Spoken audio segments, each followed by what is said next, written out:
Marcus Thompson had always been the kid everyone overlooked.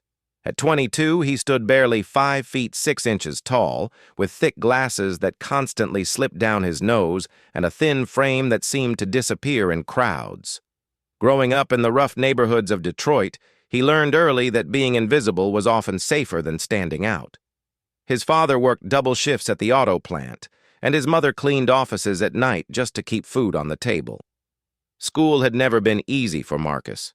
While other kids played sports or joined popular clubs, he spent his time in the library, reading about military history and studying maps of faraway places.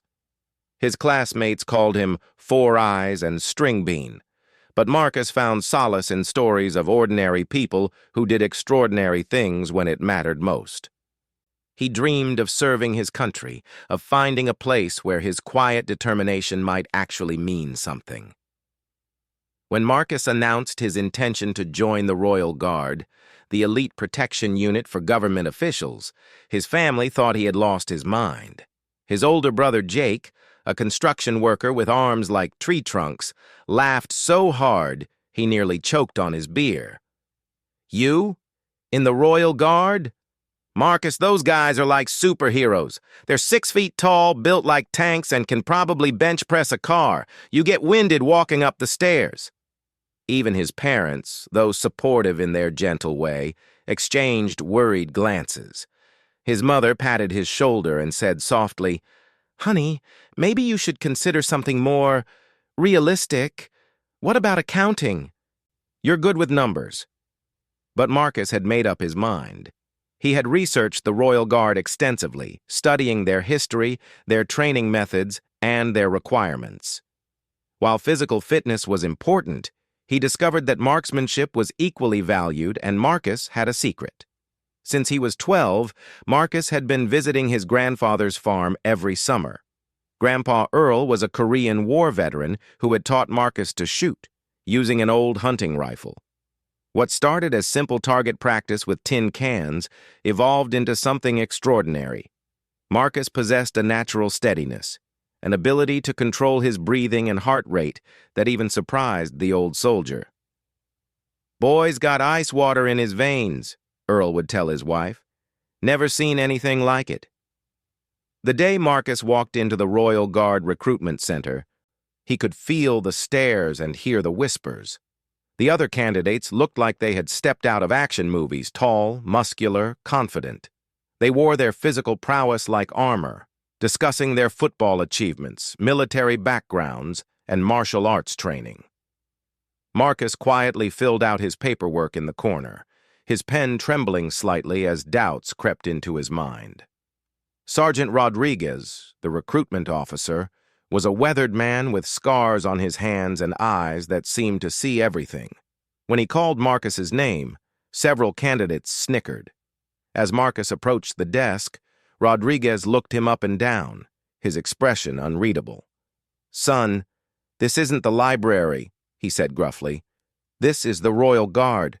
We protect the most important people in the country. Are you sure you're in the right place?" Marcus straightened his shoulders and met the sergeant's gaze. "Yes, sir. I want to serve my country, and I believe I have skills that could be valuable to the Royal Guard." His voice was quiet but steady, and something in his tone made Rodriguez pause. The sergeant had seen hundreds of candidates over the years, and he had learned to look beyond the surface. "What skills?" Rodriguez asked, genuinely curious. "I'm an excellent marksman, sir. I understand that precision and reliability are crucial in protection work. I may not be the strongest or the fastest, but I can hit any target you put in front of me, under any conditions." Marcus's confidence surprised even himself.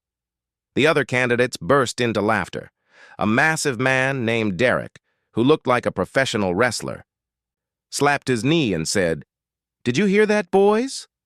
Tiny Tim here thinks he can outshoot real soldiers? This ought to be entertaining." Rodriguez held up his hand for silence, but the damage was done. For the rest of the day, as candidates went through initial interviews and basic physical assessments, Marcus endured constant mockery. When he struggled with the obstacle course, Finishing dead last, despite giving everything he had, the laughter grew louder. During the push-up test, he managed only 37 before his arms gave out, while Derek pumped out over 100 with ease. "Maybe you should try out for the chess club instead," Derek taunted as they headed to lunch. "I hear they need someone to keep score." Marcus ate alone, his confidence shattered. Around him, the other candidates formed natural groups, bonding over their shared backgrounds and obvious physical capabilities. They talked about their military service, their sports achievements, their connections within the security community. Marcus had none of these things. He began to wonder if his brother Jake had been right. Maybe he was delusional. Maybe this dream was just that a foolish fantasy. But as he sat there, picking at his sandwich, Marcus remembered his grandfather's words from their last conversation before the old man passed away. "Marcus, the world's full of loud people who make a lot of noise but don't accomplish much.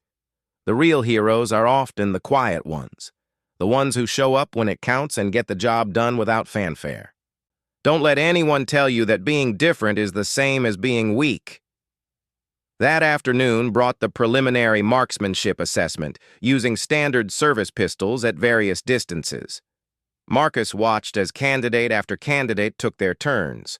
Most performed adequately, hitting the targets with reasonable accuracy. Derek, despite his size, proved to be a surprisingly good shot, landing 8 out of 10 shots in the center rings at 50 yards. The observers nodded approvingly. When Marcus's name was called, he could hear the barely contained chuckles from the other candidates. Someone whispered, "This should be good for a laugh." As he approached the firing line, his hands were steady despite the pressure. He had handled firearms since childhood, but these were different precision instruments designed for professionals. The range instructor, a grizzled veteran named Collins, handed Marcus the pistol and gave him basic safety instructions. "Standard qualification course," Collins explained. 10 shots at 25 yards, 10 at 50, and 10 at 75. Take your time, but remember, in real situations, you don't always have the luxury of endless preparation. Marcus nodded and took his position. The weight of the weapon felt familiar in his hands, and his breathing naturally slowed. The first target appeared at 25 yards, a standard bullseye pattern. As Marcus raised the pistol, the laughter behind him faded into background noise. His world narrowed to the target, the sight alignment, and the gentle squeeze of the trigger. The first shot rang out, followed immediately by 9 more in steady succession. Marcus lowered the weapon and waited as Collins checked the target through binoculars. The instructor's eyebrows rose slightly, but he said nothing. The target moved back to 50 yards. Again, Marcus fired 10 controlled shots, his breathing rhythm unchanged. By now, some of the other candidates had stopped talking, sensing something unusual was happening. The final target appeared at 75 yards, a distance where even experienced shooters sometimes struggled with accuracy. Marcus closed his eyes for a moment, remembering all those summer afternoons with his grandfather, remembering the patience and the practice, remembering the old man's gentle guidance. When he opened his eyes, the world seemed crystal clear. 10 more shots, each one placed with deliberate precision. Collins walked downrange to examine the targets personally, something he rarely did during preliminary assessments. The silence stretched as everyone waited for his assessment. When he returned, his expression was carefully neutral, but there was something different in his eyes as he looked at Marcus. "Candidate Thompson," Collins announced, his voice carrying clearly across the range. 30 shots fired, 29 in the 10 ring, 1 in the 9 ring. That's a score of 299 out of 300. The silence that followed was deafening. Derek's mouth fell open. Several other candidates stared in disbelief. Sergeant Rodriguez, who had been observing from the side, walked over to examine the score sheet himself. In 20 years of conducting these assessments, he had never seen a preliminary score that high, especially not from someone who looked like they had never held a weapon. Marcus stood quietly. not celebrating or gloating, just waiting for whatever came next. Inside, his heart was racing, but outwardly he remained calm. This was just the beginning, and he knew the real challenges lay ahead. But for the first time since arriving at the recruitment center, he felt like he belonged. As the candidates filed out of the range, the atmosphere had shifted. The open mockery had stopped, replaced by curious glances and whispered conversations. Derek walked past Marcus without saying a word, his earlier bravado noticeably absent. Marcus didn't feel vindicated or superior. He simply felt ready for whatever test would come next. That evening, alone in his small hotel room, Marcus called his grandfather's old number out of habit, forgetting for a moment that the old man was gone. The automated message reminded him of his loss, but also of the legacy Earl had left him. Tomorrow would bring new challenges, new opportunities to prove himself. The journey was far from over, but Marcus Thompson had taken his first step toward showing the world that heroes come in all shapes and sizes. The Royal Guard training facility sprawled across 200 acres of Virginia countryside, hidden behind high fences and security checkpoints. Marcus arrived on a gray Monday morning along with the other candidates who had passed the initial screening. Of the original 50 hopefuls, only 20 remained, and the competition between them was about to intensify dramatically. The barracks were spartanly furnished, with metal bunks and footlockers that reminded Marcus of the military movies he had watched as a child. His bunkmate turned out to be a former Marine named Rodriguez, not the sergeant, but a stocky man from Texas who had served 2 tours overseas. Unlike some of the others, Rodriguez treated Marcus with neutral professionalism, neither mocking nor befriending him. "I heard about your shooting yesterday," Rodriguez said as they unpacked their gear. "Impressive stuff, but you know that's just one piece of the puzzle, right? They're going to put us through hell for the next 12 weeks. Marcus nodded, hanging his few civilian clothes in the narrow locker. "I know it won't be easy. I'm prepared to work as hard as necessary." The training program was designed to break down candidates and rebuild them as elite protectors. Each day began at 4:30 a.m. with a 5-mile run that left Marcus gasping and struggling to keep pace. While the others finished strong, Marcus often found himself in the back of the pack, his shorter legs and smaller lung capacity working against him. Drill instructor Washington, a former Navy SEAL with arms like steel cables, took particular pleasure in pointing out Marcus's struggles. "Thompson," Washington would bellow as Marcus stumbled across the finish line, "my grandmother moves faster than you, and she's been dead for 10 years. How do you expect to protect anyone when you can't even protect yourself from falling behind?" The physical training was relentless. Hours of calisthenics, obstacle courses designed by sadists, hand-to-hand combat sessions where Marcus absorbed more punishment than he delivered. During wrestling drills, Derek and the other larger candidates tossed him around like a rag doll. His body was constantly sore, covered in bruises and scratches that barely had time to heal before new ones appeared. But Marcus refused to quit. Every morning he dragged himself out of bed and fell into formation. When the others were socializing during their brief free time, Marcus was in the training room, practicing defensive techniques or studying the manual. He memorized every protection protocol, every emergency procedure, every detail about the people they might one day guard. "Why don't you just pack it in?" Derek asked one evening after a particularly brutal combat session where Marcus had been thrown to the mat repeatedly. "You're never going to make it. Even if you somehow survive the training, you think they're going to trust someone like you to protect the President or the Secretary of Defense? Come on, be realistic." Marcus looked up from the ice pack he was holding against his ribs. "Maybe you're right," he said quietly, "but I'm not leaving until they make me leave." The academic portions of training played more to Marcus's strengths. He excelled in threat assessment, learning to read body language and identify potential dangers in crowds. His attention to detail, which had always made him a good student, now served him well as he studied surveillance techniques and emergency protocols. While other candidates struggled with the complex scenarios presented in their tactical classes, Marcus absorbed every detail, asking thoughtful questions that impressed even the most skeptical instructors. Captain Morrison, their tactical instructor, was a 20-year veteran who had protected 3 different presidents during his career. He was known for his cold professionalism and his ability to spot which candidates had the mental toughness to succeed. During one lesson on threat assessment, he presented a complex scenario involving a public appearance with multiple potential security risks. "Thompson," Morrison called out unexpectedly, "you've got 30 seconds to identify the primary threat in this scenario and explain your reasoning."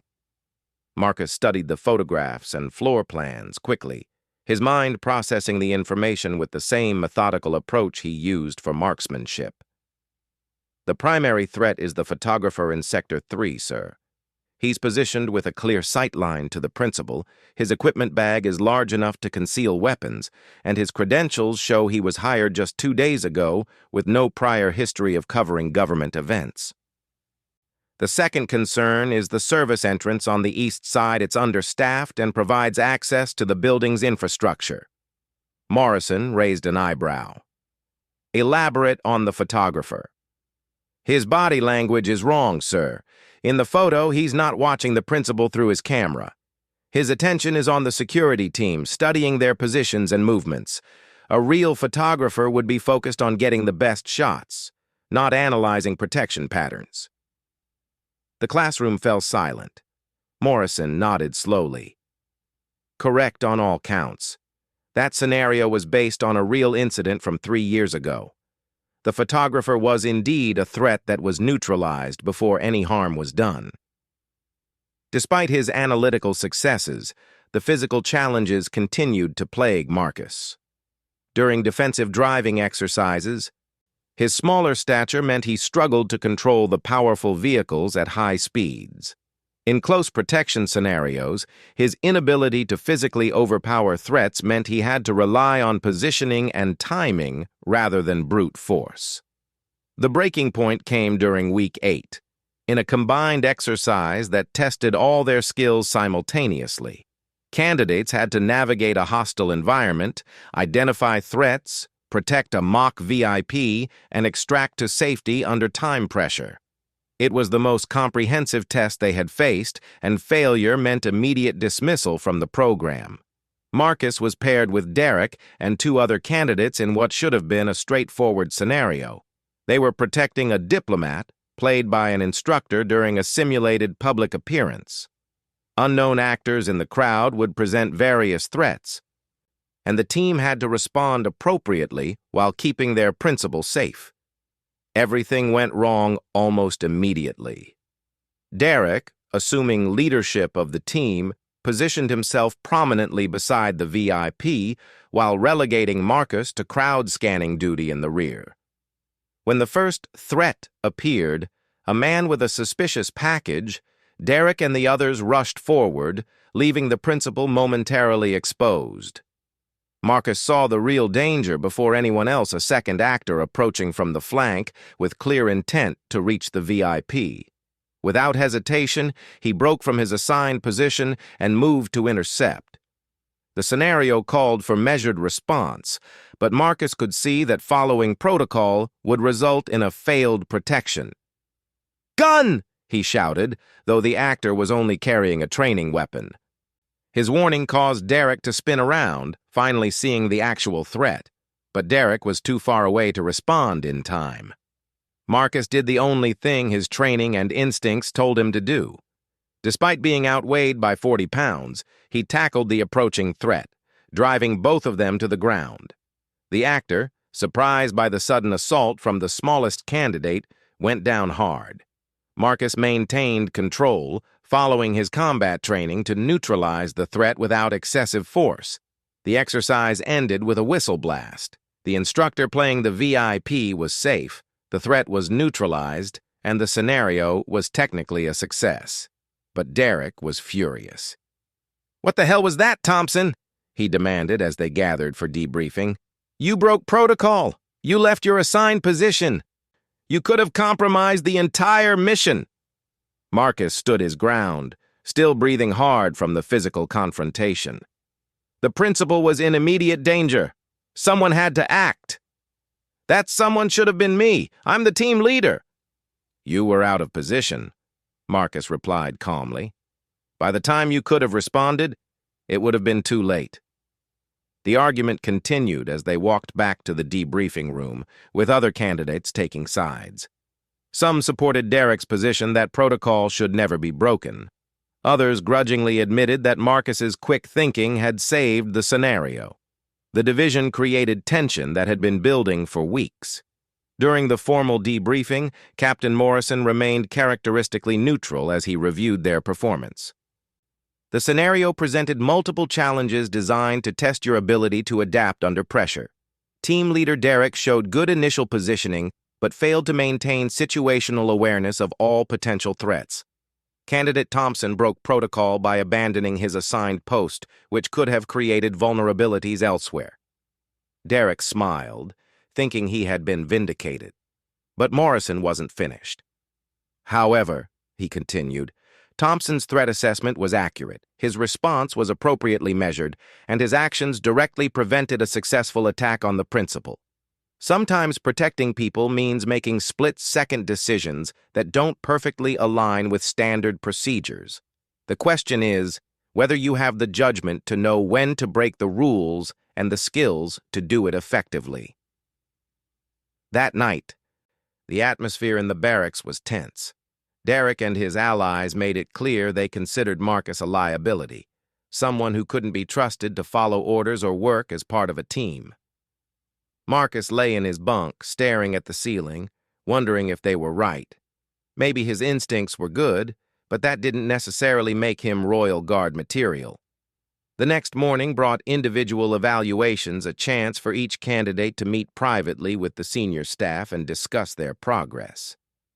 Marcus had been dreading this moment, certain that his struggles with the physical requirements and his conflict with Derek would end his journey.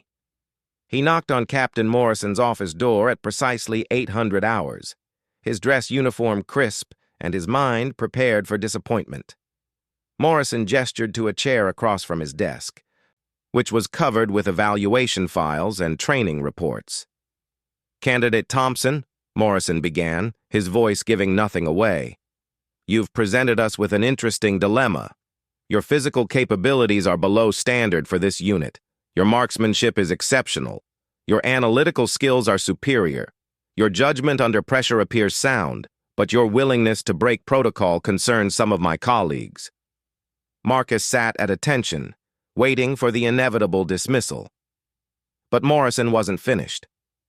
"What concerns me most, however, is whether you understand what we actually do here. This isn't about being the biggest or the strongest.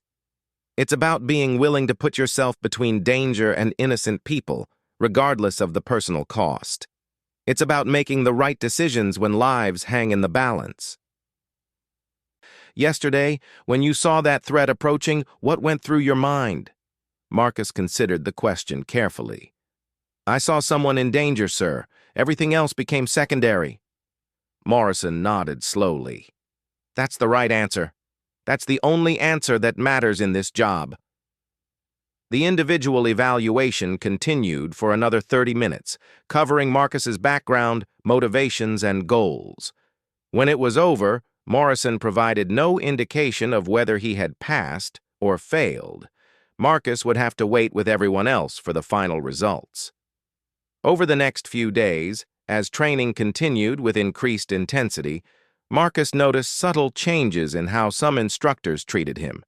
There were fewer openly dismissive comments about his size and more careful attention paid to his tactical insights during classroom discussions. Captain Morrison began calling on him more frequently, presenting increasingly complex scenarios that tested his analytical abilities. The final week of training would determine who earned the right to wear the Royal Guard insignia. Half of the remaining candidates would be cut, leaving only the most elite to serve in the unit. Marcus knew his time was running out to prove he belonged among them, and the ultimate test would challenge every skill he had developed over the past 3 months.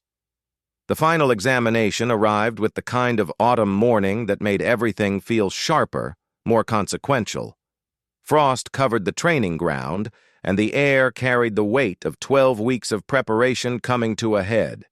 10 candidates remained from the original 20, and by sunset, only 5 would advance to active duty with the Royal Guard. The test was unlike anything they had experienced during training. Instead of individual assessments or team exercises, they would face a comprehensive scenario designed to replicate the complexity and unpredictability of real protection work. The setup was elaborate. An entire mock city street had been constructed on the facility grounds, complete with buildings, vehicles, and hundreds of civilian actors. Captain Morrison briefed them in the gray pre-dawn light, his breath visible as he spoke. "Gentlemen, today you will protect Deputy Secretary of Defense Williams during a public appearance. This is not a drill. This is not a simulation with predetermined outcomes. Unknown threats will present themselves, and your responses will determine success or failure. The scenario will continue for 6 hours. You will be evaluated not just on individual performance, but on your ability to function as a coordinated protection team." The twist came in his next words. "You will not know who your teammates are until the scenario begins. You will be assigned random partners and must adapt instantly to working with people you may not have trained with extensively." Marcus felt his stomach drop. The candidates had formed natural alliances over the past 12 weeks, groups that worked well together and covered each other's weaknesses. Random assignment meant he might be paired with Derek or others who considered him a liability.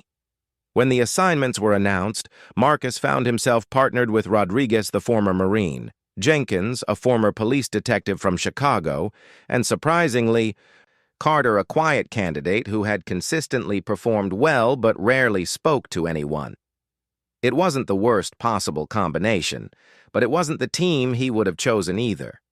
They had 30 minutes to plan their approach before the scenario began. The deputy secretary would be arriving by motorcade for a dedication ceremony at a new memorial. He would give a speech from a raised platform, shake hands with local officials, and then depart. Intelligence suggested possible threats ranging from lone wolf attackers to coordinated terrorist cells, but specifics were deliberately vague. "Thompson, you take Overwatch," Rodriguez decided, naturally assuming the leadership role that his military experience suggested. "Find an elevated position with clear sight lines to the platform and crowd. Jenkins, you work close protection. Stay within arm's reach of the principal. Carter, you handle crowd screening and perimeter security. I'll coordinate and provide mobile response." Marcus nodded, though he knew his assignment was both recognition of his marksmanship skills and a way to keep him out of the primary action. From a tactical standpoint, it made sense he was their best shooter, and his smaller size was less of a disadvantage in an Overwatch position. But part of him worried that he was being placed where he could do the least damage if things went wrong. The scenario began at 0900 hours with the arrival of the motorcade. Marcus had positioned himself on the 3rd floor of a building overlooking the memorial site, with clear views of the platform, the surrounding streets, and most of the crowd. He wore an earpiece that kept him connected to his team and carried both a precision rifle and a sidearm. Through his scope, Marcus watched the crowd gathering around the memorial. Actors playing civilians moved naturally through the space, but he knew that hidden among them were instructors and staff members playing various threats. His job was to identify suspicious behavior, monitor for weapons, and provide accurate intelligence to his team. For the first hour, everything proceeded normally. The deputy secretary arrived on schedule, took his position on the platform, and began his prepared remarks about sacrifice and service. Marcus scanned continuously, noting faces, movements, and anything that seemed out of place. His training had taught him to look for baseline anomalies, people who didn't fit their environment or whose behavior suggested hostile intent. The first threat appeared as a man in a dark jacket who kept checking his watch and moving closer to the platform. Marcus spotted him immediately and relayed the information to Rodriguez. Suspicious individual, dark jacket, northwest quadrant of the crowd, moving toward the principal. Jenkins, staying close to the deputy secretary, adjusted his position to better observe the area Marcus had indicated. Carter moved to intercept the man, using casual crowd navigation to get closer without appearing threatening. It turned out to be a training scenario. The man was carrying a fake weapon, and Carter's early intervention prevented an attempted assassination. "Good eye, Thompson?" Rodriguez's voice crackled through the earpiece. "Keep scanning." But Marcus had already moved on to the next potential threat. His elevated position gave him a perspective his teammates on ground level couldn't match, and he began to see patterns in the crowd movement that suggested coordinated activity. 3 individuals were positioning themselves at strategic points around the memorial, each maintaining visual contact with the others through subtle hand signals. "Rodriguez, I've got 3 possibles working together. They're setting up for something big crossfire positions around the platform." This time, the threat was more sophisticated than a single actor with a fake weapon. As Marcus watched through his scope, he realized that the scenario was escalating toward a complex attack involving multiple hostiles with what appeared to be real training weapons that could fire marking rounds. The attack began with shocking suddenness. 2 of the coordinated threats revealed weapons simultaneously, one opening fire toward the platform while the other targeted the crowd to create panic. Marcus had a clear shot at the first shooter, but taking it would reveal his position to the other hostiles. Without hesitation, he made the decision that his training had prepared him for. His first shot caught the initial attacker center mass, marking him with a bright red training round that indicated a successful neutralization. But as he shifted to engage the second shooter, muzzle flashes from ground level told him that his teammates were already in a firefight. Through his earpiece, Marcus heard chaos. Rodriguez calling for backup, Jenkins reporting that the principal was secure, but they were taking fire from multiple positions. Carter requesting immediate extraction support. The scenario had become a full-scale battle, with his team outnumbered and outgunned. From his overwatch position, Marcus could see what his teammates couldn't. The third member of the coordinated team had flanked around behind them and was moving into position for a devastating attack. Rodriguez and the others were focused on the immediate threats in front of them, unaware that they were about to be caught in a crossfire. Marcus faced an impossible choice. He could maintain his overwatch position and continue providing sniper support, which was his assigned role. Or he could abandon his post and move to help his teammates directly, leaving them without eyes on the larger tactical picture. The decision was made for him when he saw the third attacker raise his weapon toward Jenkins, who was shielding the deputy secretary and completely exposed. Marcus was the only one in position to prevent what would be a catastrophic failure of their protection mission. He abandoned his sniper rifle, drew his sidearm, and rappelled down the side of the building using techniques they had learned during urban combat training.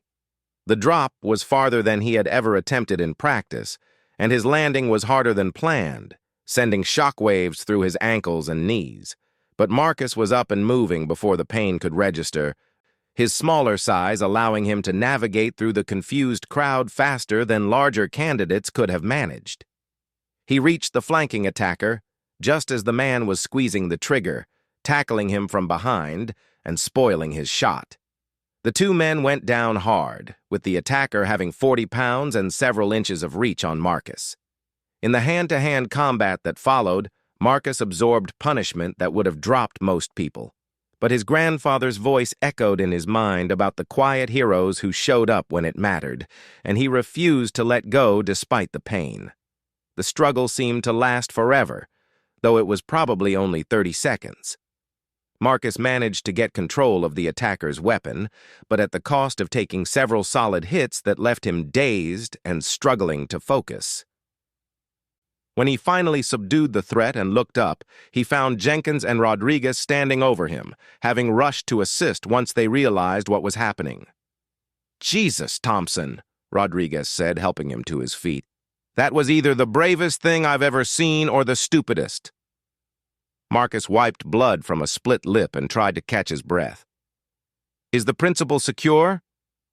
Principal is secure, Jenkins confirmed. Scenario complete. All threats neutralized. But Marcus wasn't listening anymore.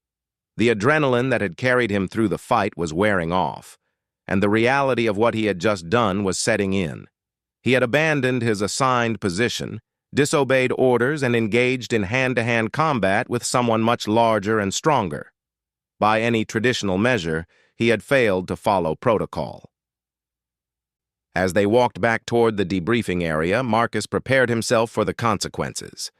The other candidates who had completed their scenarios were gathering, comparing notes, and celebrating successful completions.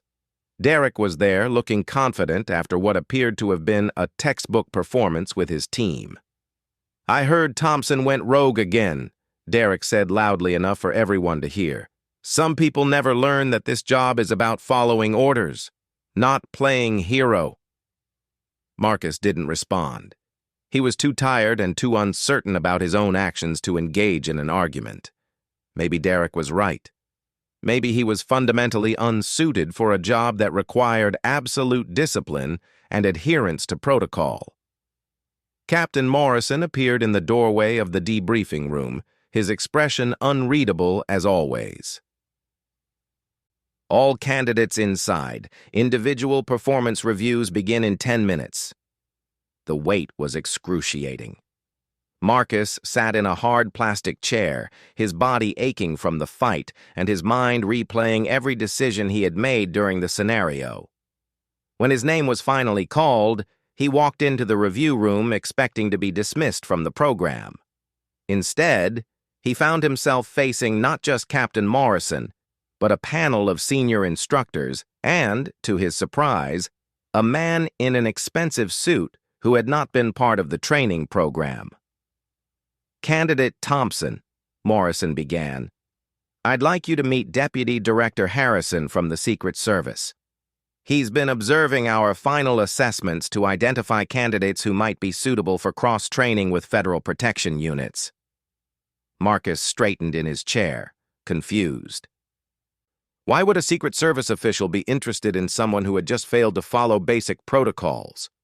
Harrison leaned forward, studying Marcus with eyes that seemed to catalog every detail. Son, I've been doing this job for 25 years. I've seen thousands of protection scenarios, and I can count on one hand the number of times I've witnessed someone make the kind of split-second tactical decision you made today. You saw a threat that others missed, you recognized that protocols were insufficient for the situation, and you acted decisively to prevent mission failure. Marcus found his voice with difficulty. Sir, I abandoned my assigned position. I disobeyed orders. You adapted to changing circumstances and prioritized mission success over rigid adherence to predetermined plans, Harrison corrected. That's exactly the kind of thinking we need in elite protection work. Anyone can follow a checklist when everything goes according to plan. It takes someone special to make the right call when the plan falls apart. The review continued for another hour, with detailed analysis of every decision Marcus had made during the scenario. To his amazement, the panel viewed his actions not as failures of discipline, but as evidence of the tactical flexibility and moral courage that separated truly elite protectors from merely competent ones. When the session ended, Marcus was told to wait outside while the panel deliberated on final selections. He sat in the hallway, still struggling to process what had just happened. The certainty that he had failed was slowly being replaced by something he hardly dared to acknowledge: hope. The final announcements would come that evening, after all candidates had completed their individual reviews. Until then, Marcus could only wait and wonder whether his willingness to break the rules when lives were at stake would be seen as his greatest strength or his most disqualifying weakness. The evening announcement ceremony took place in the main briefing hall, where all 10 final candidates sat in rigid formation, their futures hanging in the balance. Families had been invited to witness the results, and Marcus spotted his parents in the small gallery, his mother clutching his father's arm with nervous anticipation. His brother Jake had come too, looking skeptical but present. Captain Morrison stood at the podium with Deputy Director Harrison and several other officials Marcus didn't recognize. The weight of 12 weeks of training, pain, doubt, and determination pressed down on everyone in the room. 5 names would be called, 5 careers would begin, 5 dreams would become reality. The Royal Guard represents the pinnacle of protective service, Morrison began, his voice carrying the gravity of the moment. The candidates selected today will be entrusted with the lives of our nation's most important leaders. They have been chosen not just for their skills, but for their character, their judgment, and their unwavering commitment to placing duty above personal interest. Marcus felt his heart hammering against his ribs. Around him, the other candidates sat motionless, but he could sense the tension radiating from each of them. Derek sat 3 seats down, his jaw set in confident expectation. Rodriguez was to Marcus's left, steady as always, but with a slight tightness around his eyes that betrayed his nerves. The first candidate selected for the Royal Guard is... Morrison paused, letting the silence stretch unbearably. Rodriguez, James. Former Marine Corps, exceptional leadership capabilities, tactical expertise. Relief and disappointment warred across the room as Rodriguez stood and moved forward to receive his assignment papers. Marcus felt genuinely happy for his bunkmate, who had earned this recognition through consistent excellence and natural leadership abilities. The second candidate selected... Another pause. Jenkins, Michael. Former Chicago Police Department, outstanding close protection instincts, crisis management expertise. Marcus watched Jenkins walk forward. Remembering how the former detective had stayed calm under fire during the final scenario, never wavering in his protection of the principal, even when chaos erupted around them. 3 spots remained. 8 candidates still sat waiting. Marcus calculated his odds and tried to prepare himself for disappointment. Even if the panel had been impressed by his performance, there were others with more conventional qualifications, better physical capabilities, fewer questions about their ability to follow orders. The third candidate selected... Morrison's voice seemed to echo in the sudden silence. Thompson, Marcus. For a moment, Marcus was certain he had misheard. The name seemed to hang in the air like an impossible thing, too good to be true. But then he heard his mother gasp from the gallery, saw Rodriguez grinning beside him, and reality crashed down with overwhelming force. He stood on unsteady legs and walked forward, his mind struggling to process what was happening. Morrison handed him his assignment papers with a slight nod that might have been approval or simple acknowledgement. Marcus's hands shook as he took the folder, 12 weeks of doubt and determination crystallizing into this single moment of validation. Behind him, he heard Derek's sharp intake of breath and knew that his longtime tormentor was struggling to accept what had just happened. The massive candidate who had seemed destined for selection sat frozen as the impossible unfolded before him.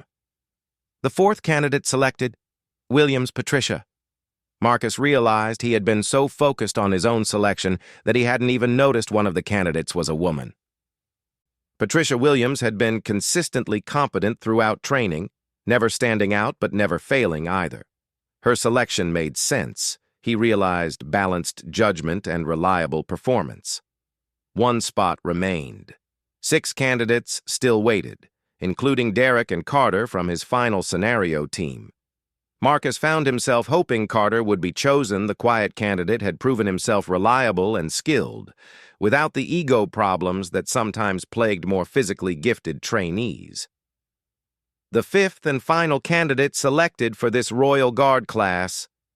Morrison's pause seemed eternal. Carter, David. As Carter stood and moved forward, Marcus caught a glimpse of Derek's face. The larger man looked stunned, unable to process that his obvious qualifications and physical superiority had not guaranteed his selection. Around the room, the 5 candidates who had not been chosen sat in varying stages of shock and disappointment. The ceremony continued with formal congratulations and the presentation of Royal Guard insignia. Marcus pinned the small silver badge to his uniform, with fingers that still trembled slightly, the weight of it seeming far heavier than its actual mass.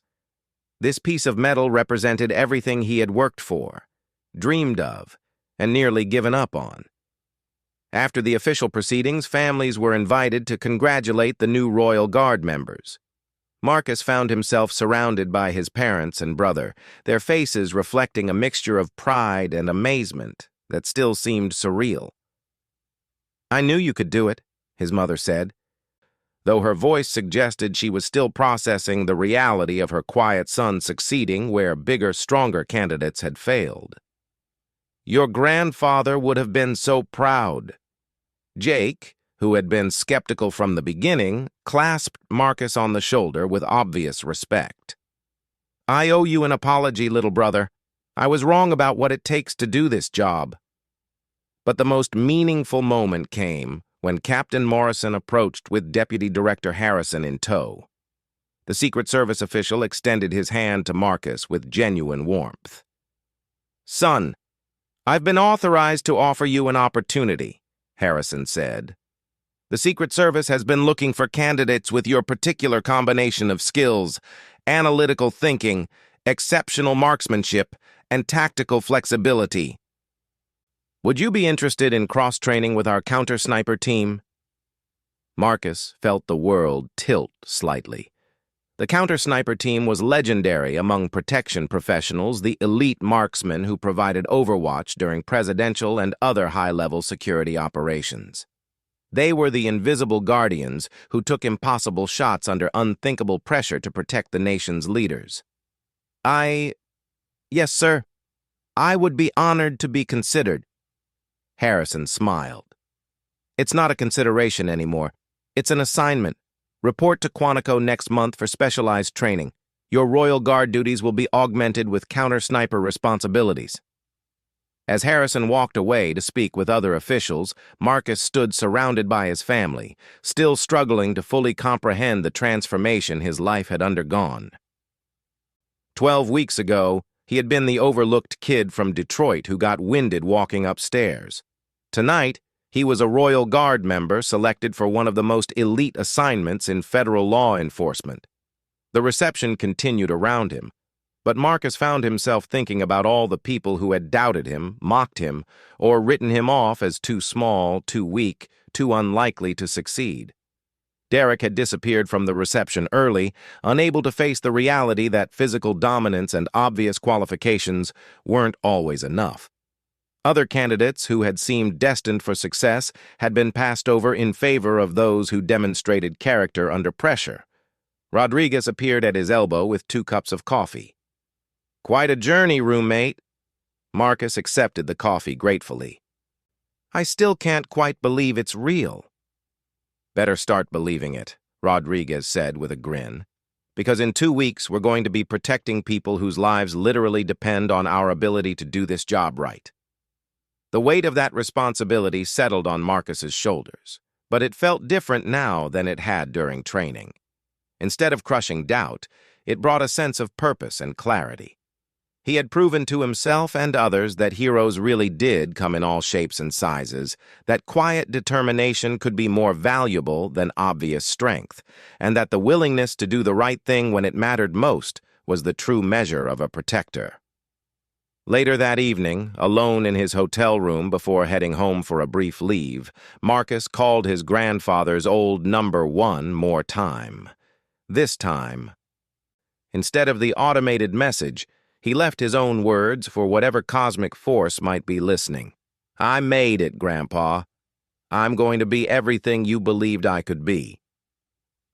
6 months later, Marcus Thompson stood on a rooftop in Washington, D.C., his rifle trained on a crowd of thousands gathered to hear the president speak. Through his scope, he watched for threats that others couldn't see, his breathing steady and controlled, his mind calm and focused. In his earpiece, he could hear the voices of his teammates coordinating protection efforts on the ground. He was no longer the overlooked kid who got mocked by stronger candidates. He was Agent Thompson of the Royal Guard Counter-Sniper Team, one of the most elite protectors in the world. When celebrities or politicians spoke about their security teams, they meant people like him, the invisible guardians who kept watch from the shadows. But despite the prestigious assignment and the respect he had earned, Marcus never forgot the lessons of those 12 weeks of training. He remembered every moment of doubt, every instance of mockery, every time he had been tempted to quit. Those experiences had forged him into someone stronger than physical size or obvious talent could ever create. And sometimes, late at night when the city was quiet and his duties were light, Marcus would think about Derek and the other candidates who had seemed so much more qualified. He wondered if they had learned from their failure, if they had discovered that true strength came from character rather than muscle, that real heroes were often the ones who looked least likely to succeed. The phone on his desk buzzed with an incoming message from Captain Morrison. "New class starting next week. Need someone to help with marksmanship instruction. Interested?" Marcus smiled as he typed his response. There were probably other young candidates out there, overlooked and underestimated, who needed someone to believe in their potential. Someone who understood that the quiet ones, the unlikely ones, sometimes had the most to offer when it really mattered. His grandfather's voice echoed in his memory one more time. The real heroes are often the quiet ones, the ones who show up when it counts and get the job done without fanfare. Marcus Thompson had become exactly that kind of hero, and now it was his turn to help others find the strength they never knew they possessed. The circle was complete, but the story of proving that appearances could be deceiving, that mockery could be transformed into respect, and that anyone could rise to greatness when given the chance would continue with each new class of candidates who needed to learn that heroes truly do come in all shapes and sizes. In a world that often judged by first impressions and obvious qualifications, Marcus had become living proof that the most important qualities, courage, determination, and the willingness to sacrifice for others, couldn't be measured in inches or pounds. They could only be revealed when everything was on the line, and the real person emerged from behind whatever others expected to see.